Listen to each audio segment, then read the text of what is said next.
नमस्कार, माझं नाव डॉक्टर राहुल मांडोळे. मी माधवबागच्या रिसर्च अँड डेव्हलपमेंटमध्ये रिसर्च असोसिएट म्हणून काम करतो.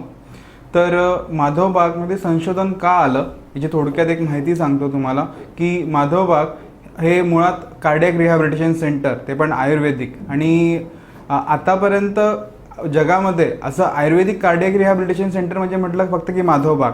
तर माधवबागमध्ये आम्ही ज्यावेळेस कार्डियक रिहॅबिलिटेशनचे ट्रीटमेंट स्टार्ट केल्या त्यावेळेस बरेच पेशंटला इम्प्रूव्हमेंट मिळायला लागले. पेशंट म्हणायला लागले की आता खूप पहिल्यापेक्षा बरं वाटतंय वगैरे वगैरे. पण हे जगाला सांगण्यासाठी काही आमच्याकडे पेपर्स नव्हते. तर हे पेपर्स किंवा हे इव्हिडन्सेस नसतील तर तुमचे मिळालेल्या ट्रीटमेंटला किंवा इम्प्रूव्हमेंटला काही व्हॅल्यू नसते. तर हे दृष्टिकोन हा लक्षात ठेवून डॉक्टर रोहित सानेंच्या मार्गदर्शनाखाली रिसर्च अँड डेव्हलपमेंट काही प्रोजेक्ट्स आपण सुरू केले. यातला पहिला आमचा रिसर्च प्रोजेक्ट होता HFRTचा.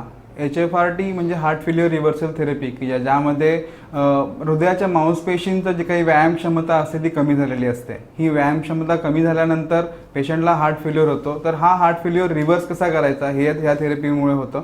तर ह्या HFRT थेरपीला आम्ही साधारणतः 200 पेशंट सहभागी झाले या रिसर्च प्रोजेक्टसाठी. आणि हे जे 200 पेशंट सहभागी झाले यांना आम्ही HFRT थेरपी दिली. HFRT थेरपीनंतर पुन्हा 7 दिवसानंतर यांचे रिझल्ट्स बघितले. तर रिझल्ट बघितल्यावर आम्हाला लक्षात आलं की साधारणतः 3 लिटर पर मिनिट एवढा यांचा VO2 मॅक्स म्हणजे एरोबिक कॅपॅसिटी जी आहे, फंक्शनल कॅपॅसिटी जी आहे त्यांच्या हृदयाची, ही वाढलेली दिसली आम्हाला. आणि याचं एक तुम्हाला महत्त्व सांगतो की 1ने जरी VO2 मॅक्स वाढला तरी 15% हृदयरोगाचे किंवा हार्ट अटॅकमुळे मृत्यूचं प्रमाण कमी होतं. म्हणजे साधारणतः जर कॅल्क्युलेट केलं तर 45% मृत्यूचं हार्ट डिसीजमुळे किंवा हार्ट अटॅकमुळे होणारं मृत्यूचं प्रमाण ह्या VO2 मॅक्समुळे कमी झालेलं दिसतं आपल्याला.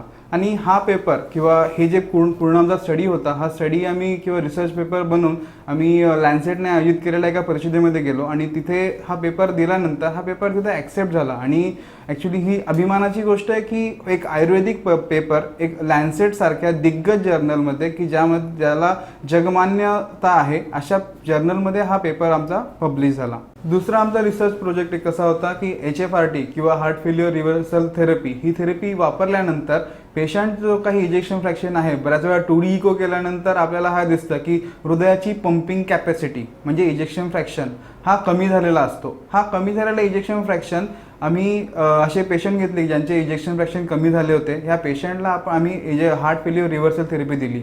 हार्ट फेल्युअर रिव्हर्सल थेरपी दिल्यानंतर साधारणतः 30 दिवसानंतर पुन्हा त्यांचा 2D इको केला. 2D इको ही तपासणी झाल्यानंतर हे लक्षात आलं की साधारणतः जेवढ्या पेशंट होते, 138 पेशंट होते या पूर्ण रिसर्चच्या प्रोजेक्टमध्ये, हे 138 पेशंटचा सुरुवातीला जर 2D इकोचा इजेक्शन फ्रॅक्शन बघितला तर तो होता जवळपास 39%. आणि त्यानंतर जेव्हा HFRT दिली आणि 30 दिवसानंतर पुन्हा बघितला त्यावेळेस कळालं की तो 39 वरून 45 पर्यंत पोहोचला होता. म्हणजे हा खूप मोठा इम्प्रूव्हमेंट आम्हाला या स्टडीमध्ये मिळाला. याच्यावर आम्ही जो काही रिसर्च पेपर बनवला, हा research paper British journal of medicine and medical research यासारख्या विख्यात रिसर्च जर्नलमध्ये हा पेपर पब्लिश होऊ शकला. दरवर्षी जगभराचे सगळे कार्डिओलॉजिस्टची एक वर्ल्ड कार्डिओलॉजी काँग्रेस होते. ह्या वर्ल्ड कार्डिओलॉजी काँग्रेसमध्ये आतापर्यंत हे जे आपले जे काही रिसर्च पेपर आहे ते आम्ही प्रेझेंट केलेत. आतापर्यंत बीजिंग, हाँगकाँग, दुबई, सिडनी या ठिकाणी आतापर्यंत हे जे काही रिसर्च पेपर आहे हे आपण आतापर्यंत प्रेझेंट केले.